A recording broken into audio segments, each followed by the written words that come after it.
Every neighborhood has one. Grass, concrete, or dirt. The stage is the same. The rules, unwavering. And the goals, beautiful. It goes in! Improbable scenes! It's where the dream begins to achieve the ultimate victory. The underdogs have prevailed once again! One cup, open to all. There is a celebration in Orlando. Now, America's oldest soccer tournament is back. Oh, it's incredible! The field doesn't care if you're a pro or trying to be one. It only asks, how bad do you want it? It's unbelievable! The Lamar Hunt U.S. Open Cup. Welcome into the round of 32 draw for the Lamar Hunt U.S. Open Cup. I'm your host, Joe Malpa. Happy to have you with us this afternoon. It's only been about 12 hours since action wrapped in round 3 because of the late night affairs. 5-4 Seattle beat San Diego out west. It was just drama until the very end, but it's time to look ahead to the round of 32. We'll get to that draw first. Some congratulations in order, prizes to be handed out. Those belong to the lower division teams who earned that money here in these last couple of rounds. We start with Tulsa Athletic from NPSL. It will claim $25,000 from the Open Division as they were the furthest team to advance from that division. Both Chicago House AC and Tulsa Athletic from that division advanced to the third round before falling to MLS opponents, but tiebreaker goes Tulsa's way because they beat an opponent 2 divisions higher last round, while Chicago beat an opponent only 1 division higher. And now 5 teams from the third division advanced to the round of 32 back in 2022, but only MLS and USL championship teams remaining here in the round of 32 in 2023, so we could award the third division prizes as well. The 3-way split between Northern Colorado Hailstorm, South Georgia Tormenta, and Union Omaha. So just congratulations to all 3 of those teams. Remarkable efforts so far in this tournament, but it is time to move on. They still have 32 teams remaining. They need to be placed into groups. They need to be split up geographically. And here's how that's all going to work as we just about set for the draw. We start with the 24 teams who advance from Tuesday and Wednesday night's third round action. 8 from Division II USL Championship, 16 from MLS.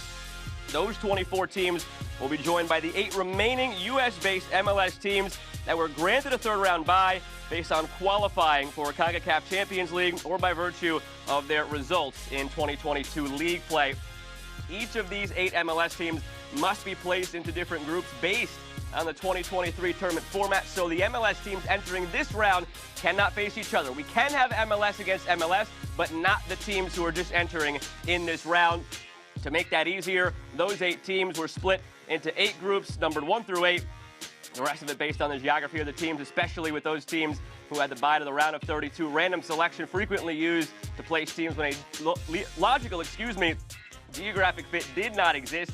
In addition to separating the 8 seeded teams, DC United and Loudoun United had to be in different groups because of DC United's minority ownership of Loudoun. Open Cup rules prohibit these teams from meeting before the final. So here's how it will all go down today. Assuming that each club has applied to host and has a venue meeting minimum standards, first teams drawn from each group will be home in their respective games.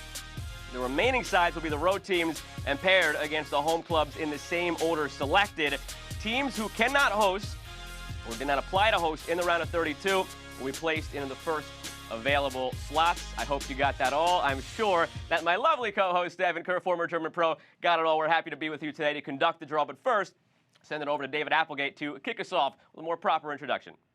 All right. Thank you, Joe. Thank you, Devin. And thank you to everyone who's watching along in your office or at home. Just want to say the U.S. Open Cup really appreciates Devin, Joe, and everyone behind the scenes here who work to bring the U.S. Open Cup out to all of you. Not only do they produce the Open Cup, but they produce a lot of professional soccer here in the U.S., and we really appreciate our ability to watch you guys from home. Anyway, getting right into the draw, our groups were numbered 1 through 8, and we will draw the groups in numerical order. The Group 1 teams are Austin FC, Houston Dynamo, New Mexico United, and Sporting Kansas City. A coin toss determined that Austin FC would be part of this group. All the teams here have applied to host and have venues that meet minimum requirements, so this draw will be straightforward. I'm going to turn it now over to Joe and Devin to do the shuffling and drawing. These are shuffled.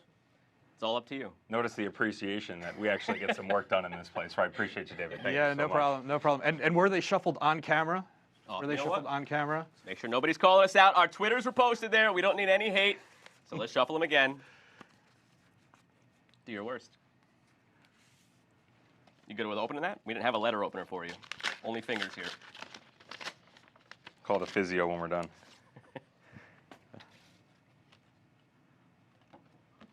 Austin FC. Struggled last year, their first ever appearance in Open Cup. They fell in their first game, came against San Antonio FC, so hoping to get back on track. Struggling right now in MLS play, so maybe using this as a catapult to the rest of their season as well. Yeah, I think they've got something to prove given what went on last year and, one and done, if you will, against San Antonio FC. In that locker room, you want to make a little name for yourself, start to turn some heads. Why not?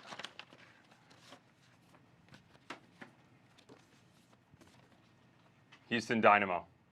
All right, both Texas teams in this group. The hosts, Houston's won this tournament back in 2018. Ben Olsen has won this as a player back in 2008, so plenty of experience there. 50-50.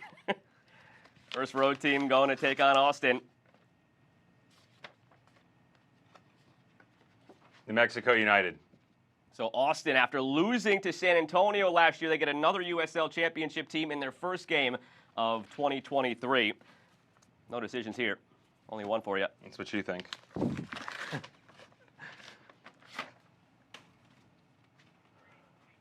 Sporting Kansas City. Always a threat. Four-time champions. You know they're going to be going all in. Made it all the way to the semifinal last year and lost to Sacramento. So there you have it. Austin, New Mexico, and then Houston and Sporting Kansas City are our matchups. Which sticks out to you here? Yeah, I look at Houston Dynamo first off, and to me, they're undervalued a little bit. Obviously, it's very early on in Major League Soccer, but Hector Herrera runs everything for Ben Olsen. And Ben Olsen, not only as a coach, but as a player that's won this tournament, first year at the helm, coming over from DC, an opportunity now to make a name at a different organization. But you're going to do it against Sporting Kansas City. There's two things that I've learned in this world. Never bet against Peter Vermees, and always carry a jar of Nutella at home. That's that simple. When it comes to Open Cup, Peter Vermees and Sporting Kansas City just find a way. It's that simple. Last year we saw them struggled in domestic play, and yet still found a way to make it all the way to an Open Cup semifinal. New Mexico United, they lost 3 games in 3 years at home. They were better on the road last year. I want to see an identity established under Zach Prince in his second year at the helm. Go on the road and see if they can get a result against Austin. And David will get us started now for Group 2. All right, thank you, Joe and Devin. Group 2 is FC Dallas, Birmingham Legion, Memphis 901 FC, and Nashville United. Among this list, Memphis 901 FC did not apply to host. When Memphis is drawn, they will be placed in the first available away team slot. Gentlemen? So here's where you know that I'm Italian and you're not. You keep 2 jars of Nutella at home. You always have to have one in tow for when that first one runs out. Yeah. And make sure you're Run good. that dietary plan by my wife and see what happens. I remember if we get Memphis first away slot, correct, David? First away slot. Birmingham Legion. Tom Solon's won this tournament twice as a player and once as a coach. Twice as a player with Chicago Fire, once as an assistant coach with DC United, so plenty of experience there. Right now, one of the top teams in the Eastern Conference of USL Championship. I hold on to all these and not drop them.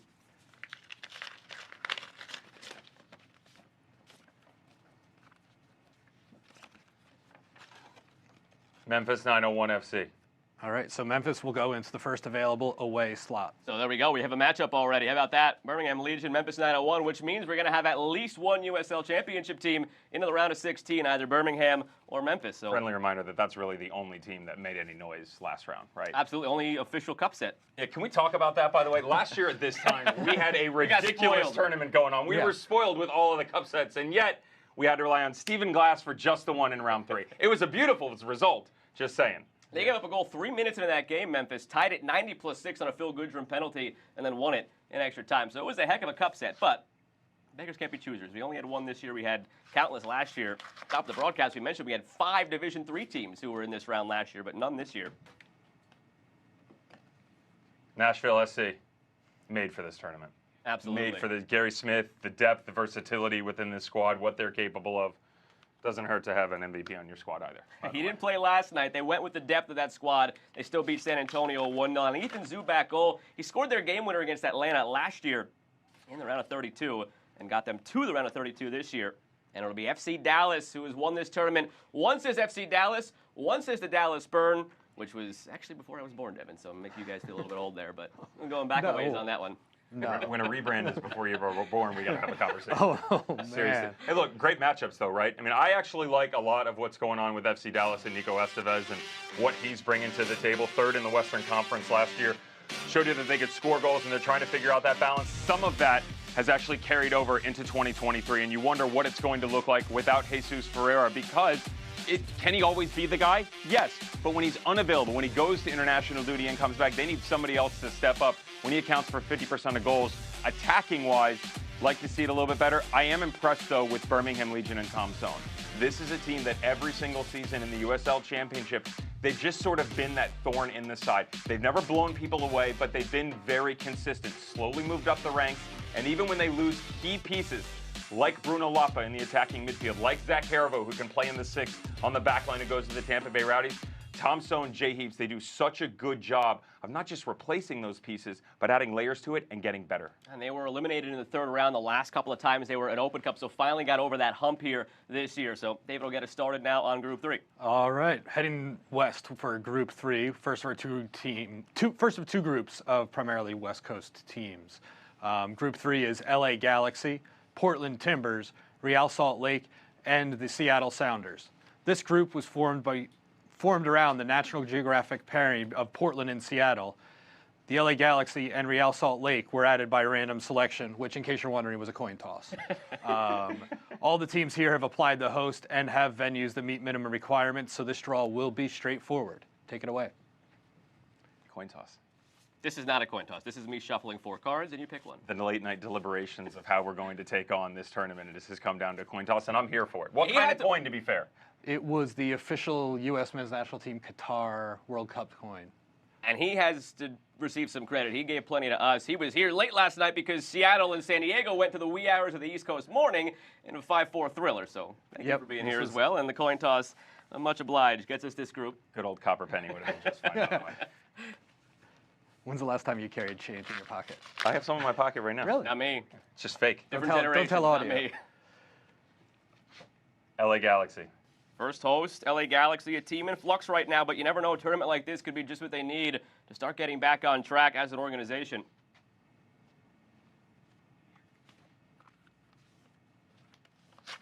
Being efficient here, I'm shuffling while you're opening. So You're doing very well for yourself. Portland Timbers.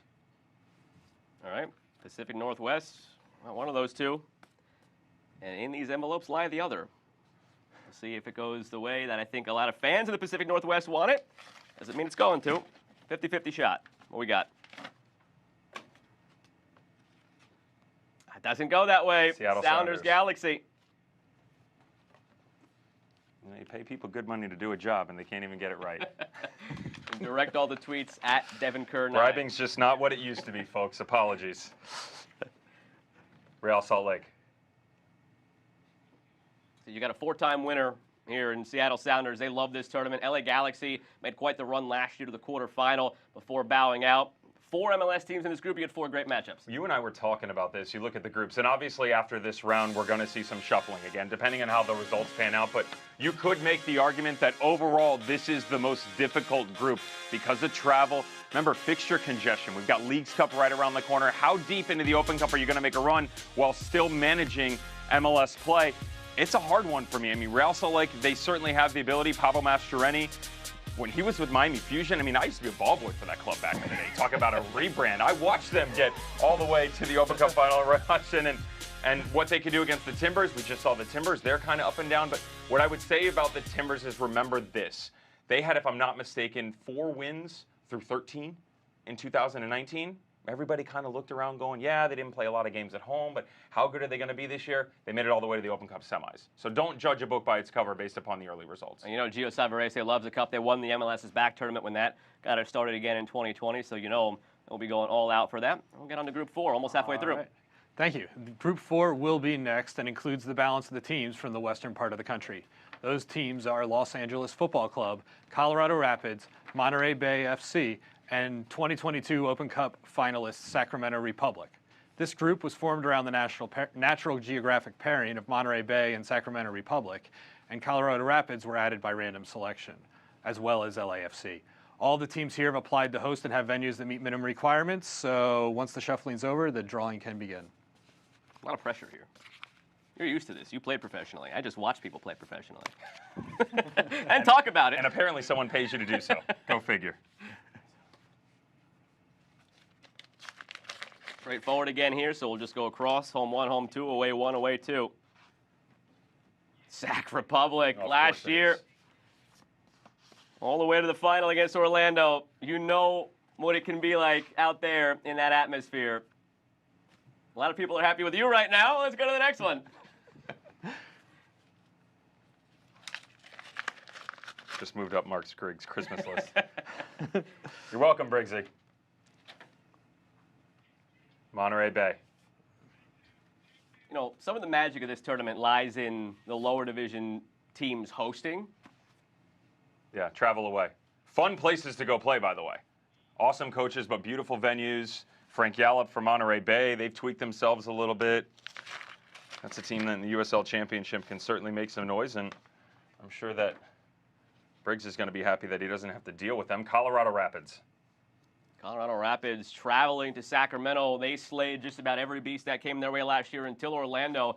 And even so, it was that late giveaway in that game that started to turn the tide. The score was not as representative as that game as it really should have been if you took a look at the whole thing. Yeah, they're interesting, the Colorado Rapids, right? It's kind of players in, players out. We're going to keep this. We're going to go move for guys, big names. Mark Anthony Kaye, that doesn't look kind of all over the place, but a ton of talent. There's no doubt about that. Can you apply your trade on the road against Sacramento Republic, who has pretty much been ridiculous this year, as has LAFC. That team has won just about everything there is to win right now. Reigning MLS Cup champions, reigning Supporters Shield. They're in the semifinal right now of the Champions League. A thrilling 1-1 draw last night against Philadelphia. These are very interesting matchups. We get USL, we get MLS, and both of these very different than the last group where it was all MLS. What sticks out to you? Sacramento Republic, we used to say the last team to make it to a final. You can now say that, and it happened in a previous year. Prior, you're looking at close to 15 years. But Sacramento Republic, the USL Championship squad, getting all the way to the final, falling 3-1 to Orlando City. Best in USL Championship right now. Only 1 goal given up through 9 games, 13 goals for, plus 12 goal differential has lapped the group. That's going to be a rough one for the Colorado Rapids. And Monterey Bay, as good as it's been for them, as brilliant as Frank Yallop has been able to do with that team, you are taking on one of the best in MLS right now. There are really 5 teams that stick out. LAFC is one of them. Doesn't matter what competition they're in, they're up for it. David on to Group 5. All right, thank you. And now we've hit the halfway point for today's draw. And now we're going to move from our seeded teams in Los Angeles to our seeded teams in the New York market. Group 5 features New York City FC, Columbus Crew, FC Cincinnati, and Loudoun United. Random selection was used to place New York City FC and Loudoun United into this group. All teams have applied to host. We know what that means. Go ahead and take it away. I've applied to host as well, by the way. We're halfway through. You have applied to host as well. Let's switch. Let's little TV magic here. Ready? Yeah. This. When you're 6 Look at that. hosting with a 5. Who knew? Who knew? It's amazing what you can do with technology these days. Oh, this Stay up there. is I'm staying up here. No, I'll come back down. Give me a shuffle. You don't have to hold it that low for me. Come on now. See, you were very elegant in your envelope tearing. At Christmas, birthdays, I'm notorious for not being very good at that. Loudoun United hosting our first here in slot 1. There's Ryan Martin, and not really a departure from DC United, but with the new majority ownership. Let's hold on a second. Let's have Devin make sure we're doing a shuffle between Shuffle every each single pick. time? Yeah. I was a better shuffler. Especially when you only have 1 left. I was a better shuffler. You were better at envelopes. Maybe we should switch back after this.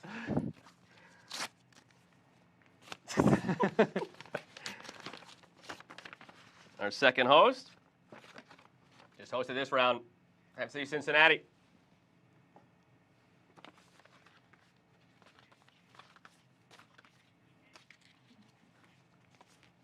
Feel bad for the sponge that helped close these. So our first visitor going to Loudoun United, Columbus Crew. Going to Leesburg, Virginia. Loudoun's a different team this year. You mentioned a little bit about what they were doing with DC United, but they are 4th place in the Eastern Conference right now in USL Championship, coming off of a 3-0 win against Birmingham, a 2-0 win against Oakland, a 5-0 win in Open Cup against Flower City. They haven't given up a goal in a while, and they've scored plenty of them. NYCFC, our last road team, against FC Cincinnati. They know how to score a little bit too, don't they? NYCFC. Santi Rodriguez has come in. Everybody talked for the opening 6-7 games of the MLS season. You need a 9, you need a 9, you need a 9. Well, they just put up a 3 spot against FC Dallas, and they did it without a 9. You play with a false 9. They go get Richie Ledesma, Luis Barraza, and goal starting to play better. Maxime Chenot and the tower that he is on the back line, still quite impressive. I do like Loudoun United. Now, I don't necessarily know if they're going to be able to come out on top against Columbus Crew. Ryan Martin is a fantastic coach. He pushed a lot of really impressive players through DC United, and they continue to bear fruits of that labor. But when you look at the entirety of all this, I still have to side with FC Cincinnati. We don't know what the next round is going to look like. We know that this is going to be a difficult group, but I like Pat Noonan's group, and at full strength, when they have everybody on the field, to me, they can compete with anybody. On to the next group here. We've got 3 remaining, Group 6, 7, and 8. Take it away, David. All right, our second group with seeded team from New York is Group 6. The teams in this group are New York Red Bulls, DC United, New England Revolution, and Pittsburgh Riverhounds. From this group, DC United is not applied to host in this round, so they will be drawn into the first away slot when their card comes up. Otherwise, Joe's back to the shuffling now, I see. Also back on top of the box here, and if only puberty was that kind to allow me to grow 4 or 5 inches that quickly, and maybe we would have had a different story about stopping playing soccer in high school versus playing in college like you did. We're all vertically challenged in our own ways, Joe. Pick a card.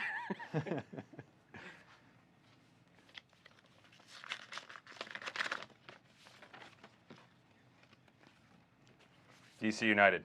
Away 1, correct, David? That would Cannot be away host. 1, cannot host. Did not apply. Well, it bodes well for the next team here. It'll be home number 1, and we'll get our matchup right away.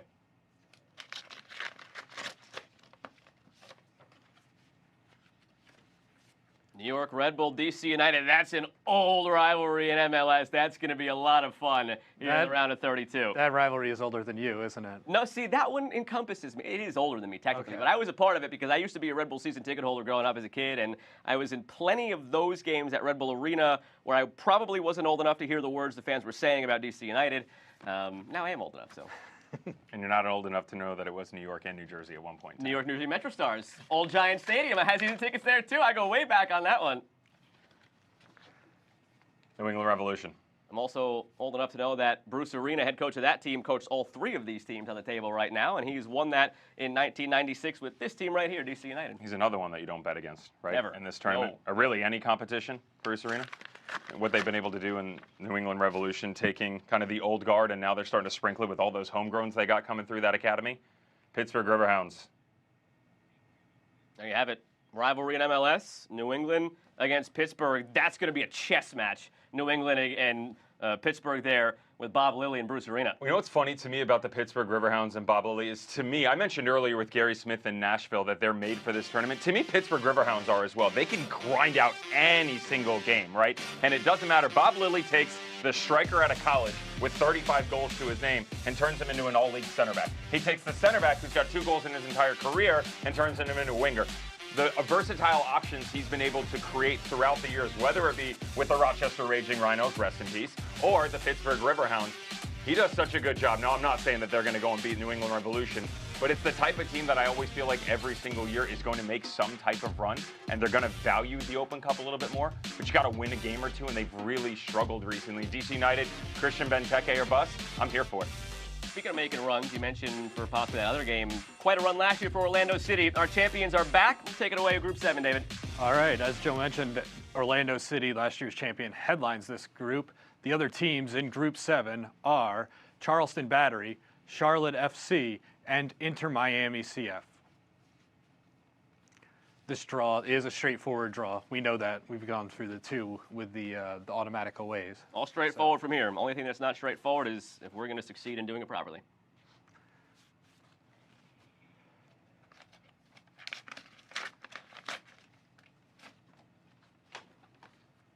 Charlotte FC. That's a great home environment. Ever since they came into MLS last year, there are a couple, I'm not going to name names, but there are very few that you would put up against what Charlotte's doing right now in terms of the atmosphere. If you could pull half of that for an Open Cup game, you'll be happy. Absolutely. 30+ thousand easy for U.S. Open Cup match. Attendance has been up all around this year in MLS, which has been great to see. Inter Miami held on last night. Barely. Good for them. Probably the most thrilling game of the early slate. Late belongs easily to Seattle and San Diego, but Inter Miami went down in the 116th, tied it in the 119th, won on penalties in the Miami Classico. It's also one of those ones that when you're struggling for a result, that can propel you, right? It gives you the opportunity to look around and go, okay, we haven't been at our best, certainly haven't scored enough as we'd like to. We're conceding in the wrong fashion, but against the crosstown rival, didn't go all the way right. Still pushed through to the next round. Orlando City. On the road against Charlotte. Last year's champions start with a road test. And last year, it felt like they were always in tight ones. Penalty round after penalty round after penalty round. Nashville, they went the distance. Inter Miami, they went the distance to penalties. And in the end, obviously come up on top by a couple of goals against Sacramento. But they didn't really have any easy goes of it in their run of the title.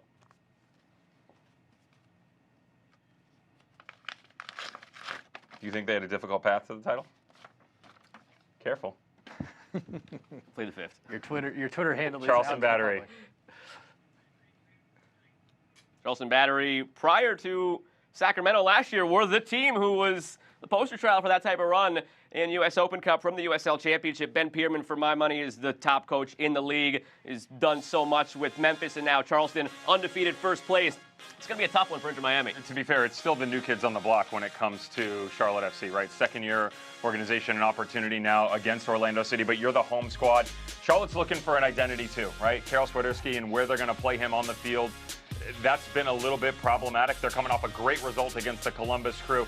You still look about what their team's forms, I should say, are going to look like come the next round, right? Because we're drawing now, but we're not playing for a couple of weeks. Inter Miami coming off the win. Can you now get a couple of domestic wins to push yourself against a Charleston Battery squad that is right there in the talking point against Sacramento Republic as one of the best teams in the USL? You talked about Ben Pierman coming over from 901 FC. How about Lee Cohen? Lee Cohen, one of the best sporting people in lower division soccer, maybe the best in the United States. Left the Tampa Bay Rowdies. That's one of the most storied organizations in terms of the Charleston Battery in U.S. soccer, back on the up and up. It's great to see. If you don't yet know the name Fidel Barajas, by the way, you Go will learn it when they take on Inter Miami in that game coming up in a couple of weeks. But it's time for Group 8, the final group of the day. Back to David. All right, our final group is Group 8, who've been patiently awaiting the banter of today's draw to find out who they're playing. These teams are Philadelphia Union, Chicago Fire FC, Minnesota United FC, and St. Louis SC. All the teams in this group have applied the host and have venues that meet minimums requirements, so this draw will be straightforward. And it's important to note, Philadelphia Union was in a three-way random drawing of lots to determine what group they were in with Red Bulls in New York City, and indeed drew the short straw, as they say.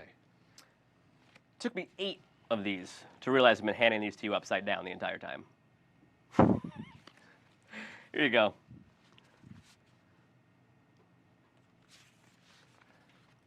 Got any paper cuts yet, by the way? Or are you good still? Doing just fine. All right. Called the masseuse for a little love after, though. Chicago Fire. They've won this a couple of times, going way back. One of the all-time winningest teams in the history of this tournament. They get the host.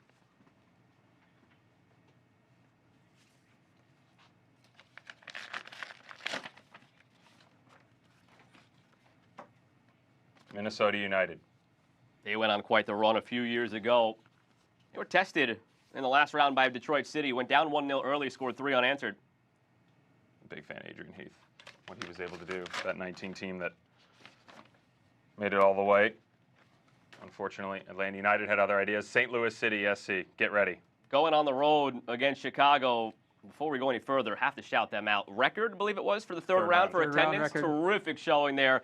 It's been great to see them as an addition to MLS and just the sport in this country going forward. And without further ado, final card of the day. For the record, I'm pretty sure everybody in St. Louis is going to say the addition to the sport. It's a little bit overstepping your bounds. Did you guys catch on the online and on the broadcast all the Open Cup banners their fans have made for all the champions from St. Louis? Well, the banners turned to banter because they weren't overly happy about some of the placement of it. Philadelphia Union, however, will be interested on their placement as they're going to be on the road against Minnesota United in their opening cup game. And they're also still dealing right now with CONCACAF Champions League. The second leg is next week against LAFC. Then the week after that, they get into Open Cup. So a busy congestion of fixtures coming up right now for Philadelphia. I start with St. Louis City SC, and you see the massive numbers coming out of Major League Soccer, but what they're able to do in Open Cup. Bradley Carnell, they have a vision. Luch Fonenstiel, John Hackworth, the supporting cast as you go on and on and on that pushes right down in to the roster. People are bought in, and that's the most important thing. You can talk about an identity and culture and this, that, and the other. People still have to believe in it, especially when things may not necessarily have gone your way. Now, we haven't seen that yet, right? Chicago Fire have seen that, and they're going to have the ability to sit and go, okay, now you're in our home. Where that takes place, what's the venue going to look like? You know, Ezra Hendrickson, they've had some good results. I look at the Cincinnati draw earlier this season. They can play. It's just a consistency of performance that the Philadelphia Union have been able to replicate pretty much every single season, right?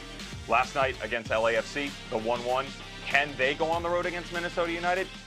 I don't know, man. That's a weird matchup for me because I go back to the fixture congestion. When you get into it, I understand that it's one game, but as you continue to push through, all of a sudden, it's not a game a week. You're not looking at a couple of league games. You're looking at 6 or 7 games a month at certain points in time. I don't care if you've won every title and every statistic and every record available. That's not easy to handle. Before I send it over to David to wrap us up here, I do have a question for you. After seeing Sacramento make it all the way to the final last year, I don't think any USL Championship teams are going to take MLS teams by surprise anymore. Are you expecting the same level of success for USL going forward now from the round of 32 on as we saw last year? We shouldn't expect it. I mean, that's very, very clear here. You shouldn't expect a USL Championship team to go on a run here. What they showed you last year is that the talent gap has closed itself, and they've given themselves ability in one-off cup competitions. That's the most important thing, that they can chase a team down. They had a manager in Mark Briggs, and currently have, that believed in his game plan and knew how to break down an opponent. Now, if you get a guy like a Ben Pierman in Charleston Battery that thinks that, hey, I can go and beat this opponent, absolutely. Why not? And there are a couple of teams throughout the USL Championship that are really good about game planning against the team, but can you do it and then balance? Again, I still go back to that word balance, because you can't just say we're going to go after the Open Cup, and you can't just say we're going to focus on league play. It just sort of comes by nature, and you never truly know until you're in it. And we're going to learn in a couple of weeks when we get to the round of 32. We already learned today that he's a foot taller than me. We learned what the matchups are going forward. We learned that I'm a better shuffler than I am envelope opener. And we also learned that we're just about out of time here, so we'll turn it over to David to send us home. All right, that does it for today's draw. U.S. Soccer will be posting the exact times, dates, and venues for all 16 games later today on usopencup.com, as well as through the tournament's official Twitter account at Open Cup. Good luck to all of the round of 32 participants. And now I'm going to throw it back to Joe to bring us home. We got to take a look at the schedule here. It's coming up a couple of weeks only. You get it on May 9th, May 10th. That brings us home here in the round of 32. Take a look at the rest of the schedule the rest of the way. A couple weeks after that for the round of 16. Then there's some larger gaps in there, but it all wraps up in the final on September 27th. We had 100 teams kick things off this year. Only 32 remain here in the 2023 Lamar Hunt U.S. Open Cup. That concludes our draw. Thanks for tuning in to round 3, and looking forward to a couple of weeks from now getting things going again in the round of 32.